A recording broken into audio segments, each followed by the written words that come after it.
जम्मू के छोटे से गांव छत्रीपुर में रामू भट्ट नाम का एक गरीब लेकिन मेहनती आदमी रहता था। उसके पास जमीन या बड़ी दुकान कुछ भी नहीं था, सिर्फ एक छोटा सा राजमा चावल का ठेला। हर सुबह वह सूरज की पहली किरण के साथ उठता, आग पर राजमा को मसाले के साथ उबालता और चावल को खुशबूदार पकाता।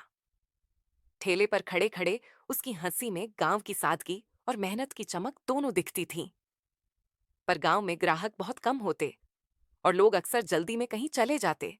पर रामू सोचता, अगर कोई एक बार मेरे राजमा चावल का स्वाद चख ले तो जिंदगी बदल सकती है। आओ भाइयों, गरम गरम राजमा चावल खाओ। आज खास मसाले वाला स्वाद है। कोई थकावट नहीं, बस स्वाद और गर्माहट। भैया, सुना है तुम्हारा राजमा चावल अलग स्वाद देता है। एक प्लेट दे दो जल्दी। हम वो हरी चटनी भी दे दो भैया, आज तो भूख लग रही है। ग्राहक की बात सुनकर रामू की आंखों में खुशी के छोटे छोटे चमकदार ज्वालाएं उभर आईं। पहली बार उसके ठेले पर लोग उतने उत्साह से रुके थे। वह मुस्कुराया, थाली उठाई और गर्मा गर्म राजमा चावल को उन ग्राहकों की ओर बढ़ाया, जैसे उसकी मेहनत का फल धीरे धीरे चमक रहा हो। जब दिन खत्म हुआ और सब गांव लौट गए, रामू खुशी खुशी अपने घर की ओर चल पड़ा। आज उसके राजमा चावल की दुकान पर लोगों ने ज्यादा खाने ले रुकना शुरू किया था और उसने अच्छी खासी कमाई भी कर ली थी। सांझ की हल्की ठंडी हवा उसके चेहरे पर थी और उसके कदम हल्के हल्के थे, जैसे उसके दिल में भी कोई गीत बज रहा हो। अरे वाह! आज सच में बहुत अच्छी कमाई हुई। आज तो जितना सोचा था उससे भी ज्यादा बिक गया। लगता है आज 2015 बन ही गया है मेरे लिए। मेरी मेहनत रंग ला रही है। अब सब ठीक ठाक होगा। ओहो! आज तो सचमुच बहुत ज्यादा कमाई हुई लगती है। तुम्हारी आंखों में तो दमक सी आ गई है। देखो, आज तुम्हारा दिन ही अच्छा रहा है। ऐसा लगता है इस दिन को हम जिंदगी भर। रामू और उसकी पत्नी ने एक दूसरे की आंखों में संतोष और खुशी की चमक देखी।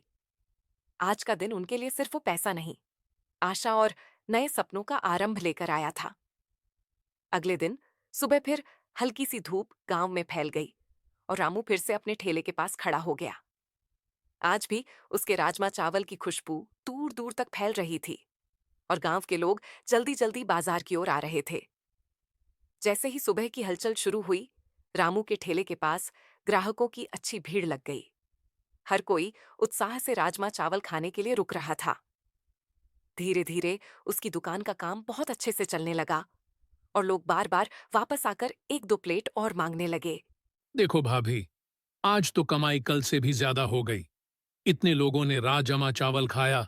मेरी मेहनत रंग ला रही है। ओह! सच में इतनी अच्छी कमाई? लगता है अब हमारी जिंदगी में भी थोड़ा बहुत आराम आ गया है। आज तो सचमुच नया दिन उज्जवल लग रहा है। रामू और उसकी पत्नी दोनों खुशी से झूम उठे। आज की कमाई ने उन्हें उम्मीद दी कि उनका मेहनत भरा सफर अब रंग ला रहा है और आगे भी बेहतर भविष्य की ओर वे दोनों बढ़ सकते हैं। कुछ दिनों के बाद रामू के ठेले पर पहले जितनी भीड़ नहीं रहने लगी। गांव में हल्की मंदा, काम का धीमा पड़ना जैसी स्थिति आ गई थी, जैसे बाजार थोड़ा सुस्त हो गया हो और ग्राहक धीरे धीरे कम आने लगे हों।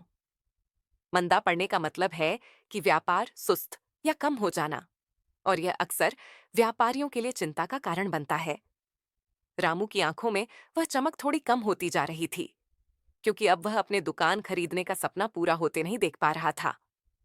वह रोज ठेले पर खड़ा होकर उम्मीद से ग्राहकों का इंतजार करता, पर पहले जैसी बिक्री नहीं हो रही थी।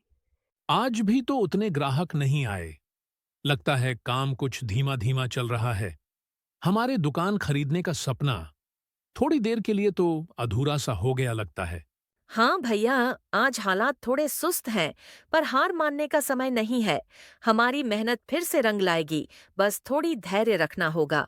रामू और उसकी पत्नी दोनों ने मिलकर एक दूसरे को हिम्मत दी। काम मंदा जरूर पड़ा था, लेकिन उन्होंने सोचा कि हार नहीं माननी चाहिए, क्योंकि उतार चढ़ाव हर छोटे व्यापारी के व्यवसाय में आते रहते हैं और सही सोच के साथ फिर से सफलता हासिल की जा सकती है। कुछ दिनों की मंदी के बाद जैसे जैसे गांव के लोगों की रोजमर्रा की जिंदगी फिर से सामान्य हुई, रामू के ठेले पर फिर से ग्राहकों की भीड़ आने लगी। लोगों ने उसके राजमा चावल के स्वाद को याद किया और धीरे धीरे उसका काम पहले की तरह अच्छा चलने लगा। कमजोरी के बाद मजबूती आई और आज रामू की कमाई फिर से बढ़ने लगी थी। उसने और उसकी पत्नी ने एक एक पैसा बचाकर रोज रोज छोटे छोटे प्रयासों से पैसे इकट्ठा करने शुरू कर दिए। धीरे धीरे उसका सपना, एक नई दुकान खरीदना, अब फिर से उसके सामने उज्जवल दिखने लगा। भवन, आज फिर लोग अच्छा खासा आ रहे हैं। हमारी मेहनत रंग ला रही है। लगता है अब मैं नई दुकान खरीदने का सपना पूरा कर सकता हूँ। भैया, अब ठेले से आगे बढ़ने का समय आ गया है। हमारी दुकान खरीदने की सोच अब पूरा होने जैसा दिख रहा है। चलो, नए सिरे से अपना भविष्य सजाएं। रामू और उसकी पत्नी दोनों हंस पड़े, जैसे अब उनके सपने फिर से अरंग लाने लगे हों।